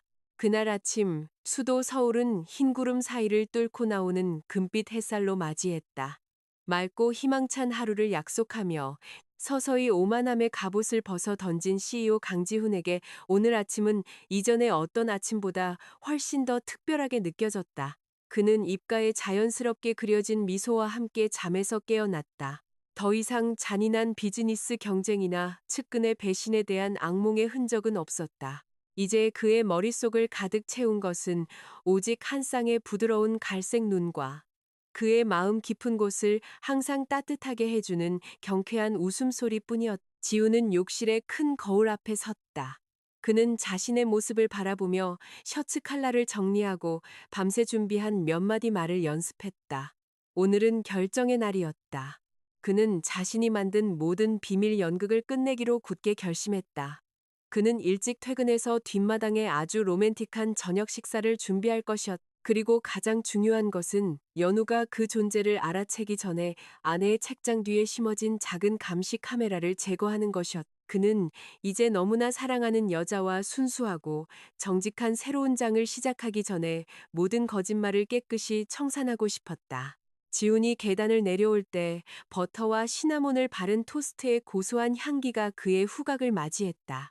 식당에는 연우가 항상 매력적인 모습으로 그를 기다리고 있었다. 그녀는 하늘색면 원피스를 입고 있었는데 그녀의 몸매를 아주 우아하게 감싸고 있었다. 좋은 아침이에요, 지훈 씨. 오늘 따뜻한 차를 드시겠어요? 아니면 블랙커피를 드시겠어요? 연우는 더 이상 숨막히는 두려움이 섞이지 않은 달콤한 미소와 함께 부드러운 목소리로 인사했다. 지훈은 다가가서 지난 몇 달간의 습관처럼 테이블 맞은편이 아닌 연우 옆자리의 의자를 끌어당겼다. 너무 가까운 거리에 연우는 살짝 숨을 헐떡였다. 하지만 행복의 붉은 빛이 곧 그녀의 양뺨에 번졌다. 블랙커피로 할게, 연우 씨. 그리고 평소보다 조금 더 달게 해줘. 요즘 내 혀가 단 것을 좋아하기 시작한 것 같아. 지우는 아내의 가슴을 세차게 뛰게 만드는 낮고 유혹적인 목소리로 대답했다. 그들은 그날 아침 매우 따뜻하고 평화로운 분위기에서 아침 식사를 즐겼다. 지우는 이따금 아내를 훔쳐보며 그동안 낭비했던 천사의 조각 같은 얼굴을 감상했다. 출근하기 전 지우는 현관문 앞에 섰다. 그는 연우를 깊이 바라본 후 오른손을 들어 아내의 아름다운 얼굴을 가린 머리카락 한 올을 귀 뒤로 넘겨주었다. 연우 씨, 오늘 오후에 일찍 퇴근할 거야. 집 밖에서 아무 계획도 세우지 마. 응? 네가 가장 좋아하는 드레스를 입어줘. 뒷마당에서 둘이서 저녁 식사를 하고 싶어. 너와 나누고 싶은 중요한 이야기가 많아. 나를 기다려줄 수 있겠어? 지우는 진심 어린 간청이 가득한 눈빛으로 물었다. 연우는 빠르게 고개를 끄덕였다. 그녀의 눈은 무한한 행복을 발산하며 반짝였다. 물론이죠, 지훈 씨. 돌아오실 때까지 기다릴게요. 저녁 식사를 위해 당신이 가장 좋아하는 음식을 요리할게요. 길 조심하세요. 연우는 꽃이 만발한 마음으로 남편의 출근길을 배웅하며 대답했다. 지우는 엄청난 안도감을 느끼며 고급 세단으로 향했다. 그는 내적 갈등의 절반을 이긴 것 같았다. 그는 해가 빨리 서쪽으로 기울어 집으로 달려가 아내를 껴안고 목구멍에 걸려있던 사랑을 고백할 수 있기를 참을 수 없이 기다렸다. 한편 지훈의 차가 시야에서 사라진 후 연우는 입가에서 떠나지 않는 미소를 지으며 현관문을 닫았다. 그녀는 구름 위를 떠다니는 기분이었다. 한때 무서운 얼음 감옥처럼 느껴졌던 웅장한 집이 이제는 사랑의 꽃이 만발한 지상낙원처럼 느껴졌다. 연우는 오늘 에너지가 넘쳐 흐르는 것을 느꼈다. 그녀는 거실에서 작게 춤을 추고 좋아하는 클래식 음악을 틀고 남편이 약속한 로맨틱한 저녁 식사가 얼마나 멋질지 상상했다. 시간이 흐르기를 기다리기 지루해진 연우는 자신을 바쁘게 하기로 결정했다. 그녀는 저택의 좌측동에 있는 개인 침실로 향했다. 그녀는 지난 몇 달 동안 자신의 모든 슬픔과 눈물의 말없는 증인이었던 방을 둘러보았다. 그녀의 눈은 방구석의 큰 마호가니 책장에 꽂혔. 그 책장 윗부분은 약간 먼지가 쌓여 있었다. 연우는 어두운 과거를 청산하고 지훈과 함께 더 밝은 미래를 맞이하는 상징으로 책장을 청소하기에 좋은 때라고 생각했다. 연우는 부드러운 깃털 먼지털이와 깨끗한 헝겊을 가져왔다. 그녀는 가장 아래 칸부터 책장을 청소하기 시작했고 아버지의 유품인 문학 서적과 역사책 표지에 붙은 모든 먼지를 닦아냈다. 그녀는 오늘 밤 지훈이 어떤 말을 할지 상상하며 작게 콧노래를 흥얼거렸다. 남편이 그녀에게 주 침실로 옮기자고 할까? 지훈이 자신의 감정을 직접 고백할까? 행복한 질문들이 그녀의 머릿속에서 계속 맴돌았다. 마침내 연우의 손이 책장의 세 번째 칸 그녀의 눈높이에 정확히 닿았다. 그 줄에는 그녀가 거의 손대지 않는 두꺼운 표지의 고전 책들이 있었다. 그녀가 틈새를 청소하기 위해 매우 무거운 고대 백과사전을 밀었을 때 그녀의 손이 우연히 작고 단단한 물체를 건드렸다. 그 물체는 두 책 사이의 어두운 틈에서 미끄러져 나와 꽤 조용한 소리를 내며 책장의 나무 표면에 부딪혔다. 연우는 콧노래를 멈췄다. 그녀의 눈썹이 의아하게 모였. 그녀는 방금 떨어진 물체가 무엇인지 찾기 위해 시선을 내렸다. 마호가니 나무판 위에 아주 작은 검은색 상자가 놓여 있었다. 크기는 중간 크기의 셔츠 단추보다 크지 않았다. 그 물체는 견고한 금속 재질로 만들어졌고 중앙에는 매우 선명한 둥근 유리 렌즈가 있었다. 렌즈 옆에는 희미한 붉은색 빛을 규칙적으로 발산하며 깜빡이는 작은 램프점이 있었다. 연우의 심장이 갑자기 더 빨리 뛰기 시작했다. 그녀는 먼지털이를 내려놓고 차가워지기 시작한 검지와 엄지손가락 끝으로 그 작은 물체를 집어들었다. 그녀는 그 이상한 물체를 이리저리 돌려보았다. 상표도 어떤 글씨도 없었다. 아래쪽에는 마이크를 닮은 아주 작은 구멍 하나와 마치 한 번도 깜빡이지 않는 악마의 눈처럼 그녀를 똑바로 응시하는 유리 렌즈뿐이었다. 연우는 최첨단 기술 장비에 대해 잘 알지는 못했지만 바보는 아니었다. 텔레비전에서 본 다양한 영화와 뉴스가 그녀의 머릿속에 즉각적으로 매우 명백한 답을 주었다. 그녀의 손에 들린 이것은 무선 감시 카메라 들키지 않고 감시하기 위해 특별히 설계된 정교한 도청 장치였다. 연우의 숨이 목구멍에서 막혔다. 그녀의 몸속 모든 피가 발끝으로 쏠리는 것 같았다. 그녀의 손이 심하게 떨렸다. 그녀는 천천히 고개를 들어 이전에 카메라가 숨어 있던 책장의 빈틈을 응시했다. 그 틈은 아무런 방해물 없이 매우 직선적인 시야를 가지고 있었고, 그녀의 방구석, 작은 테이블, 침대, 그리고 그녀가 분노한 거인 탈을 보관하던 앤티크한 나무 가방을 똑바로 향하고 있었다. 몇 초 만에 지난 몇 주 동안에 혼란스러웠던 수천 개의 사건 조각들이 그녀의 뇌 속에서 매우 빠르게 회전하며 매우 끔찍하고 가슴 아픈 전체 그림을 구성했다. 연우는 몇 주 전 식탁에서 그녀가 탈 앞에서 그에 대해 불평한 바로 다음 날 지훈이 갑자기 넥타이를 바로잡아 달라고 했던 일을 떠올렸다. 그녀는 지훈이 그녀의 흑후추 닭고기 도시락을 보고 작게 웃었던 일을 기억했다. 그녀가 정장을 입은 죽부인에게 요리 과정을 설명한 직후였다. 그녀는 정원에서 지훈이 갑자기 전자기기 없이 캐모마일 차를 마시자고 제안했던 일을 떠올렸다. 그 요청은 그녀가 잠긴 방 안에서 한밤중에 속삭였던 것이었다. 그리고 가장 고통스러운 것은 지훈이 비즈니스 클라이언트의 선물이라고 주장했던 흰 백합 꽃다발을 기억해냈다. 사실 그녀는 바로 전날 밤 어머니가 가장 좋아했던 그 꽃을 그리워하며 탈 앞에서 울었었다. 세상에, 이 집에서 대체 무슨 일이 일어나고 있는 거야? 연우는 창백하게 떨리는 입술로 속삭였다. 그녀의 목소리는 갈라져 거의 들리지 않았다. 눈꺼풀에 고여있던 눈물이 이제는 걷잡을 수 없이 쏟아져 나와 뜨거워진 뺨을 타고 흘러내렸다. 그녀가 방금 발견한 사실은 마치 하늘에서 떨어진 쇠망치처럼 그녀의 영혼을 강타했다. 그 남자, 그녀가 사랑하기 시작했다고 믿었던 그 남자가 사실은 그동안 그녀를 감시하고 있었다. 지훈은 그녀의 사적인 공간에 잠입하여 비밀 카메라를 설치하고 다른 방의 유리 화면 너머로 그녀의 모든 움직임을 지켜보고 있었다. 배신감에 가슴이 찢어졌다. 지훈은 왜 이런 잔인한 짓을 했을까? 남편이 나를 범죄자로 생각했던 걸까? 지훈이 항상 압박감에 시달리며 이야기했던 회사 스파이로 의심했던 걸까? 아니면 더 심하게 그 남자가 나의 모든 우스꽝스러운 춤, 썰렁한 농담, 그리고 외로움의 눈물을 아내의 어리석음을 비웃기 위한 무료 코미디 쇼로 삼았던 걸까? 그의 변화는 모두 거짓이었을까? 그가 죽은 나무탈에게 사랑을 구걸하는 나를 보고 동정심에 잘해준 것뿐일까? 연우는 걷잡을 수 없는 울음 속에서 마음속으로 비명을 질렀다. 엄청난 수치심이 온몸을 감쌌다. 그녀의 피부는 지훈의 날카로운 눈이 그녀가 매일 밤 검은 정장을 입은 죽부인을 껴안는 것을, 미친 사람처럼 혼잣말하는 것을, 다른 문 뒤에서 자신을 비웃고 있는 남자에게 한 줄기 관심을 구걸하는 것을 지켜봤다고 상상하니 타는 듯했다.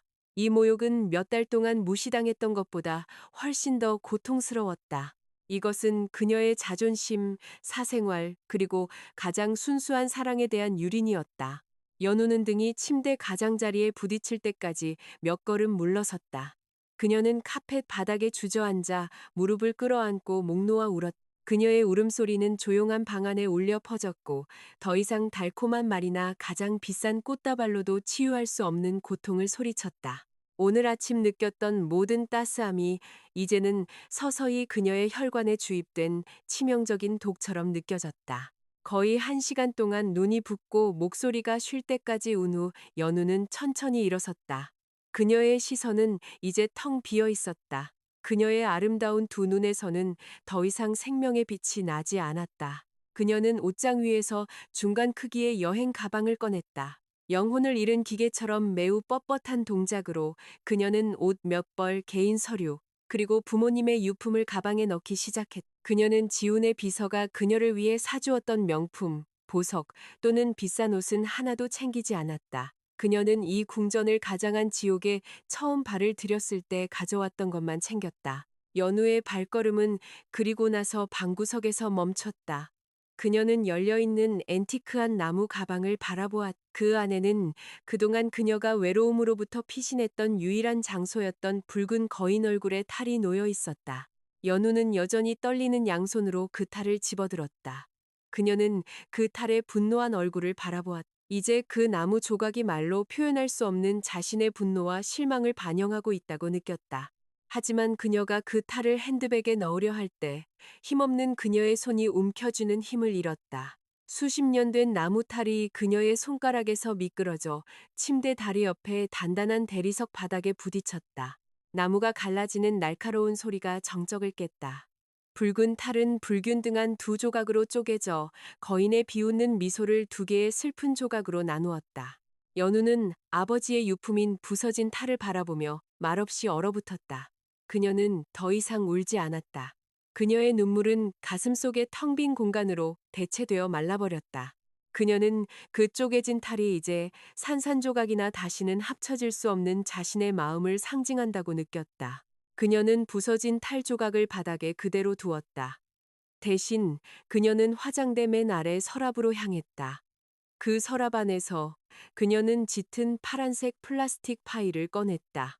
그 파일 안에는 결혼 첫 달부터 준비해둔 공식 서류 한 장이 들어있었다. 언젠가 얼음 산맥이 그녀를 길거리로 내쫓을 경우를 대비한 것이었다. 그것은 인감이 찍힌 이미 그녀가 서명한 이혼 소송장이었다. 연우는 이혼 서류를 침대 위에 놓고 그 위에 무게추처럼 쪼개진 나무탈 조각 두 개를 올려놓았다. 그 옆에는 그동안 매일 밤 껴안았던 남편의 짙은 검은색 정장과 함께 그녀는 이미 꺼둔 작은 감시 카메라를 정장 칼라 바로 옆에 두었다. 수천 마디 욕설보다 더 귀청을 찢는 조용한 메시지였다. 다시는 뒤돌아보지 않고 연우는 여행 가방을 끌고 방을 나섰다. 그녀는 조용한 집 복도를 지나 마지막으로 중앙 계단을 내려왔다. 거실을 청소하던 가사 도우미들이 혼란과 의문이 가득한 시선으로 그녀를 바라보았다. 사모님, 혹시 지방에 가시나요? 강 회장님께서 오늘 오후에 기다리라고 전해달라고 하셨는데요. 가사 도우미 총책임자가 주인의 외출을 막으려 공손하게 말했다. 연우는 현관문 앞에서 잠시 멈췄다. 그녀는 매우 강요된 옅은 미소로 가사 도우미 총책임자를 바라보았다. 매우 깊은 상처를 숨긴 미소였다. 강 회장님께 쇼는 끝났다고 전해주세요. 저는 이만 가보겠습니다. 연우는 매우 평평하고 차가운 목소리로 대답했다. 그녀는 그 거대한 집을 나서며 개인 기사의 배웅 제안을 거절했다. 그녀는 조용한 부촌의 길을 따라 걷고 희미해지기 시작하는 오후 햇살 아래 가방을 끌며 자신을 파괴한 남자로부터 최대한 멀리 데려다줄 택시를 찾기 위해 대로로 향했다. 한편 도심의 한 마천루에서 시계 바늘이 막 오후 4시를 가리켰다. 지우는 매우 가벼운 발걸음으로 회의실을 나섰다. 그의 얼굴은 환하게 빛났고 그렇게 해방된 미소를 짓는 최고 경영자를 본 적 없는 이사진의 혼란스러운 시선을 무시했다. 그는 안쪽에 백합꽃 조각이 새겨진 특별 주문 다이아몬드 반지를 주문했고 지금 그의 정장 주머니에 안전하게 보관되어 있었다. 그는 집에 갈 준비를 했다. 지훈에게 귀갓길은 매우 길게 느껴졌다. 수도의 교통체증은 그의 인내심을 시험했다. 하지만 그는 집에서 자신을 기다리고 있을 연우의 아름다운 얼굴을 계속 상상했다.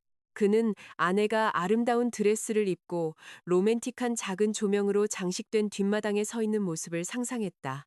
그는 무릎을 꿇고 자신의 모든 냉담함에 대해 사과하고 이 순간부터 죽음이 그들을 갈라놓을 때까지 진정한 남편이 되겠다고 약속할 것이었다. 지훈의 고급 세단이 마침내 그의 집 앞마당에 들어섰을 때 해가 서쪽 지평선 너머로 지기 시작했다. 하늘색이 주황빛과 보랏빛으로 변해 매우 감상적인 분위기를 자아냈다. 지훈은 기사가 문을 열어주기도 전에 차에서 뛰어내렸다. 그는 활짝 웃으며 현관문으로 성큼성큼 다가가 두꺼운 오크문을 열었다. 연우야, 나왔어. 지훈의 큰 목소리가 넓은 거실 곳곳에 울려 퍼졌다. 하지만 대답이 없었다. 그를 맞이하는 부드러운 미소도 주방에서 풍겨오는 캐모마일차 향기도 없었다. 집은 매우 조용하고 차갑고 죽어 있었다. 마치 카메라 너머의 작은 기적이 모든 것을 바꾸기 전에 이 집 상태와 똑같았다. 숨 막히는 침묵에 지훈의 소름이 돋았다. 불길한 예감이 배에서부터 올라와 목을 졸랐다. 그는 가사도우미 총책임자가 매우 창백하고 두려운 얼굴로 주방 쪽에서 서둘러 다가오는 것을 보았다.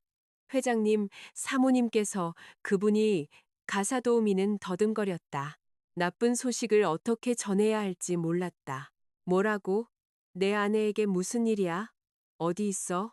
뒷마당에서 요리하고 있는 거 아니야? 지훈의 입에서 갑자기 심장을 덮친 공포에 휩싸여 높아진 목소리로 질문이 쏟아져 나왔다. 사모님께서 떠나셨습니다. 회장님, 2시간 전에 여행 가방 하나를 들고 가셨어요.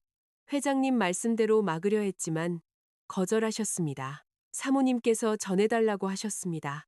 강 회장님께 쇼는 끝났다고 전해주세요라고요. 가사도우미는 고개를 깊이 숙이며 말했다. 그 마지막 말을 듣자 지훈이 딛고 선 땅이 순식간에 무너지는 것 같았다. 쇼는 끝났다. 지훈은 머릿속으로 반복했다. 그 말은 그의 방어벽 심장에 정확히 밝힌 독화살과도 같았다. 한순간도 지체하지 않고 지훈은 계단을 최대한 빨리 뛰어 올라갔다. 거실에 아직 얼어붙어 있는 가사도우미를 무시했다. 그는 복도를 달려 저택의 좌측동으로 향했다. 그의 숨이 가빠졌다. 식은땀이 이마를 적시기 시작했다. 연우의 방문이 활짝 열려 있었다. 이전에는 결코 볼 수 없었던 광경이었다. 지훈은 방 안으로 뛰어들었다. 방은 텅 비어 있었다.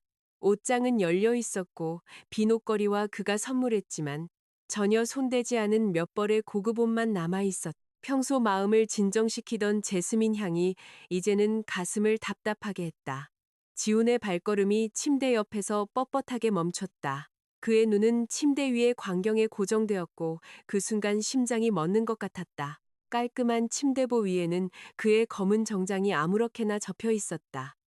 그 정장 위에는 책장 뒤에 숨겨져 있어야 할 작고 검은 감시 카메라가 놓여 있었다. 그 옆에는 분노한 얼굴의 나무 탈이 2조각으로 쪼개져 천장을 멍하니 바라보고 있었다. 그리고 그 부서진 탈 바로 아래에는 공식 인감 위에 아내의 서명이 있는 흰 종이 한 장이 접혀 있었다. 이혼 소송장. 지훈의 손은 그 흰 종이를 집어들 때 심하게 떨렸다. 그는 거기에 쓰인 법률 문장들을 읽었. 그 내용은 본질적으로 그들의 결혼이 실패했고 더 이상 유지될 수 없다는 것이었다. 그의 정장 주머니에 보관된 다이아몬드 반지가 산처럼 무겁게 느껴졌다. 그의 몸을 끌어당겨 침대 옆에 무릎을 꿇게 했다. 안 돼. 그럴 리 없어. 연우야. 제발 나한테 이러지 마. 지우는 마음을 찢는 듯한 쉬어버린 목소리로 흐느꼈다. 비즈니스 세계에서 두려움의 대상이었던 남자. 누구 앞에서도 눈물을 보인 적 없던 얼음 산맥이 이제는 그의 검은 정장을 껴안고 흐느껴 울고 있었다. 엄청난 후회가 너무 늦게 찾아와 그의 오만함에 남은 조각들을 산산조각 냈다. 그는 자신이 거짓말을 청산하려 계획하던 순간 그 거짓말이 먼저 폭발하여 그가 막 발견한 유일한 진정한 행복을 불태워버렸다는 것을 깨달았다. 그들의 사랑이 싹트던 말없는 증인이었던 비밀의 보금자리가 이제는 천사가 남기고 간 파괴의 잔해로 변해 있었다. 밤하늘이 수도를 감싸기 시작했다. 그 호화로운 집안의 빛이 희미해짐에 따라 지우는 자신의 방의 어둠 속에 갇혀 이제 그의 부서진 마음을 상징하는 나무탈 조각을 껴안았다. 그가 산산조각 낸 아내의 마음 조각들을 다시 붙일 수 있을까? 아니면 이 쓰디쓴 이별이 그가 평생 짊어져야 할 합당한 벌일까?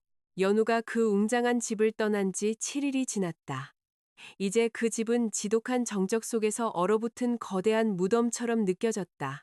무너지지 않는 비즈니스계의 정상에 서 있던 CEO 강지훈에게 이 7일은 숨 쉴 때마다 고통스러운 지옥과도 같았다. 수년간 그의 주된 방패가 되어주었던 오만함은 산산조각이 났다.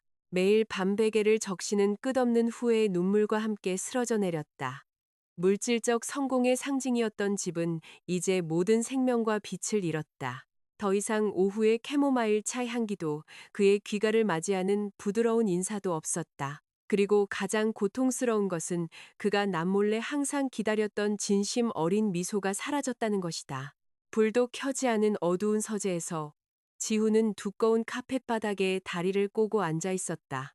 평소 수조 원짜리 서류로 가득했던 유리 테이블 위에는 이제 목공용 접착제 통 하나, 작은 붓 하나, 그리고 쪼개진 나무 조각 2개뿐이었다. 그것은 아내의 붉은 거인 얼굴의 탈이었다. 연우가 그와 함께 사는 동안 얼마나 외로웠는지를 말없이 증언했던 분노한 탈. 약간 떨리는 손으로 지우는 부러진 나무 단면에 접착제를 발랐다. 그는 분노한 얼굴의 2조각을 매우 조심스럽게 맞추고 접착제가 완전히 마를 때까지 몇 시간 동안 누르고 있었다. 탈 얼굴 중앙을 가로지르는 균열 자국은 흉터처럼 남았지만 다시 하나로 합쳐졌다. 지금 그의 마음처럼 네 미소를 부숴버린 이 바보를 용서해 줄까? 연우야? 지후는 이제 다시 온전해진 탈을 손에 들고 속삭였다. 그의 목소리는 쉬었고 깊은 절망감에 차 있었다. 이렇게 큰 균열이 늦게 찾아온 사랑의 온기로 다시 메워질 수 있을까? 다음 날 아침, 지우는 회사 전체 이사진을 충격에 빠뜨릴 중대한 결정을 내렸다. 그는 모든 회의 일정을 취소하고 인수합병 서류 서명 권한을 부사장에게 위임했으며 업무용 휴대폰을 껐다. 그는 CEO의 정장을 벗고 평범한 면셔츠와 편안한 바지를 입은 후 다시 붙인 붉은 탈을 배낭에 넣었다. 그가 고용한 사설 탐정의 정보를 바탕으로 지우는 직접 차를 몰아 복잡한 수도의 도로를 가로질러 그의 마음속 천사가 평온을 찾아 돌아간 곳 중부 지방의 산기슭에 있는 작고 아름다운 마을로 향했다. 10시간이 넘는 육로 여행은 지훈에게 피곤하게 느껴지지 않았다. 그의 머릿속은 오직 하나의 목표로 가득 차 있었다. 아내를 다시 데려와야만 했다. 모든 오해를 설명해야 했다. 필요하다면 무릎을 꿇고 그의 지위에 붙어있던 오만함의 남은 찌꺼기를 모두 버릴 것이었다. 그의 차가 돌길과 노랗게 익어가는 푸른 논으로 둘러싸인 마을길로 들어서자 신선한 시골 공기가 그의 얼굴을 맞았다. 이 시골 풍경은 항상 그에게 쉼없는 달리기를 강요했던 수도의 번잡함과 매우 대조적으로 평온했다. 몇몇 친절한 마을 주민들에게 물어본 끝에 지우는 마침내 꽤 넓고 소박한 전통 한옥 건물 앞에 도착했다. 그 건물 앞마당에는 연후에 돌아가신 아버지가 운영했던 전통 예술원의 이름이 새겨진 나무 간판이 걸려 있었다. 멀리서 은은하게 경쾌하고 역동적인 리듬으로 연주되는 국악 소리와 아이들의 명랑한 웃음소리가 들려왔다. 지우는 차 시동을 끄고 가슴속의 요동을 진정시키기 위해 긴 숨을 들이마신 후 천천히 그 건물로 다가갔다. 그곳에 춤을 배우는 마을 아이들 한가운데 그의 몸속 모든 혈류를 지배하는 여인이 서 있었다. 연우는 매우 달라 보였지만 놀랍도록 아름다웠다. 그녀는 비싼 실크 드레스를 입고 있지 않고 작은 꽃무늬가 있는 소박한 면 저고리와 허리에 두른 쪽빛 치마를 입고 있었다. 하지만 아이들에게 동작을 가르칠 때 그녀의 입가에 번지는 미소는 지훈이 평생 본 미소 중 가장 진실하고 매혹적인 미소였다. 지훈은 건물의 나무 기둥 뒤에 얼어붙은 채 서서 감히 더 가까이 다가가지 못했다. 그는 그저 그 아름다운 광경을 잠시 더 즐기고 싶었다. 하지만 그들 사이의 마음의 끈이 연우의 시선을 이끈 듯했다. 그녀는 갑자기 나무 기둥 쪽으로 고개를 돌렸다. 연우의 입가에 걸려있던 밝은 미소가 순식간에 사라졌다. 그 자리에는 다시 벌어진 상처와 공포가 뒤섞인 충격의 표정이 나타났다. 갈색 눈동자가 커졌다. 그녀의 숨이 멎고 몸이 즉시 굳어졌다. 연우야. 지우는 쉬어버린 목소리로 부르며 숨어있던 곳에서 나왔다. 그는 아내를 향해 한 손을 내밀었다. 그의 눈은 지독한 그리움을 발산했다. 하지만 연우의 반응은 지훈의 기대를 완전히 벗어났다. 한마디 말도 없이 연우는 서둘러 몸을 돌렸다. 그녀는 춤 수업을 조수에게 맡기고 거의 뛰다시피 예술원 본관 건물로 들어가 문을 세게 닫았다. 안에서 열쇠가 돌아가는 딸깍 소리가 들렸다. 지훈이 집에서 감시 카메라 화면 너머로 항상 듣던 것과 똑같은 열쇠 소리, 절대적인 거절과 다시 한번 두껍게 세워진 방어벽을 의미하는 소리. 지훈은 뒤쫓아가 양손으로 나무 문을 두드렸다. 연우야, 제발 문 좀 열어줘. 제발 5분만 모든 걸 설명할 시간을 줘. 이 남편 말 좀 들어주지 않을래? 제발. 나의 천사. 지훈은 애원하는 어조로 부르며 거친 나무문 표면에 이마를 기댔다. 문 뒤에서 억눌린 흐느낌 소리가 들렸다. 연우의 목소리는 마침내 남편의 말에 답할 때 심하게 떨렸다. 내 인생에서 뭘 더 보고 싶으신데요? 강지훈 씨? 서울에서의 제 바보 같은 쇼가 아직 당신을 즐겁게 하기에 부족했나요? 돌아가세요. 당신의 완벽한 세계로 돌아가세요. 우리 이혼 서류는 두고 왔어요. 제발 빨리 서명해서 우리 둘 다 이 고통스러운 연극에서 자유로워질 수 있게 해주세요. 다시는 나를 찾지 마세요. 그 말은 수천 개의 독침처럼 지훈의 심장을 꿰뚫었다. 그는 벽에 몸을 기대고 천천히 미끄러져 내려와 건물 텐마루에 쪼그려 앉았다. 그는 지금 연우를 강요하는 것이 그녀의 마음에 상처만 더할 뿐이라는 것을 깨달았다. 말과 달콤한 약속은 이미 뿌리내린 배신을 치유하는데 소용없을 것이었다. 그는 단순한 사과의 말 이상이 필요했다. 그는 자신의 진심을 가장 실질적인 행동으로 증명해야만 했다. 아내의 마음속 모든 의심을 무너뜨릴 행동으로. 그날 오후 지우는 예술원 마당을 떠나지 않았다. 그는 무성한 보리수나무 아래 긴 나무 벤치에 조용히 앉아 있었다. 마당의 작은 무대를 장식하느라 바쁜 몇몇 마을 주민들이 의문 가득한 시선으로 그를 쳐다보았지만 아무도 금없이 초췌해 보이는 도시 남자를 방해할 용기를 내지 못했다. 저녁이 다가올 무렵 예술원 관리인인 한 노인이 지훈에게 다가와 따뜻한 찬잔을 건넸다. 그 노인으로부터 지훈은 오늘 밤 예술원에서 마을 창립 기념 문화 공연을 개최한다는 것을 알게 되었다. 모든 마을 주민이 참석할 것이고 연우가 사회자이자 환영사를 맡을 예정이었다. 항상 이미지와 위엄을 지키는 CEO에게는 미친 생각, 아주 미친 생각이 갑자기 지훈의 머릿속을 번개처럼 스쳐 지나갔. 이 아이디어는 대중 앞에서 그의 모든 자존심을 무너뜨릴 것이었다. 하지만 그것이 그의 실수를 만회하고 천사의 미소를 되찾을 유일한 방법이라면 그는 모든 부와 지위를 기꺼이 바꿀 것이었다. 지우는 즉시 자리에서 일어나 마을 행사 기획위원장을 찾아 오늘 밤 무대에서 단 5분만 시간을 내달라고 간절히 부탁했다. 약간의 논쟁과 설득 끝에 위원장은 그 남자의 절망적인 눈빛을 보고 마침내 마음이 누그러졌다. 마을 축제의 하이라이트 밤이 마침내 찾아왔다. 예술원 마당은 수십 개의 대나무 횃불과 나무 무대를 향한 간단한 스포트라이트로 밝혀졌다. 수백 명의 마을 주민이 잔디밭 돗자리에 앉아 즐겁게 전통 춤과 음악 공연을 즐기고 있었다. 무대 구석에서 연우는 젓갈색 벨벳 한복을 입고 우아하게 서 있었다. 그녀의 아름다운 얼굴은 마을 주민들을 즐겁게 하기 위해 억지로 프로페셔널한 미소를 짓고 있었다. 비록 마음 깊은 곳에서는 밖에서 자신을 기다리고 있는 남자를 생각하며 슬픔의 폭풍이 계속 휘몰아치고 있었지만 국악 공연이 끝난 후 연우가 무대에 올라 행사를 마칠 차례였다. 하지만 연우가 앞으로 나아가기 전에 다른 사회자가 마이크를 잡았다. 신사숙녀 여러분, 이 아름다운 밤을 마치기 전에 멀리서 온 손님으로부터 특별한 깜짝 공연이 있겠습니다. 큰 박수 부탁드립니다. 사회자가 열정적으로 외쳤다. 연우는 혼란스러워하며 이마를 찌푸렸다. 깜짝 공연이라니? 행사 순서에는 이런 일정이 없었는데. 그녀는 마음속으로 중얼거리며 무대 옆 어두운 곳으로 물러났다. 음악이 갑자기 멈췄다. 잠시 정적이 마당을 감쌌다. 주 스포트라이트가 텅 빈 무대 중앙에 집중되었다. 무대 나무 계단을 오르는 단호한 발소리가 들렸다. 한복 커튼 뒤에서 키가 크고 건장한 남자가 나타났다. 주민들의 환호성이 서서히 멎었다.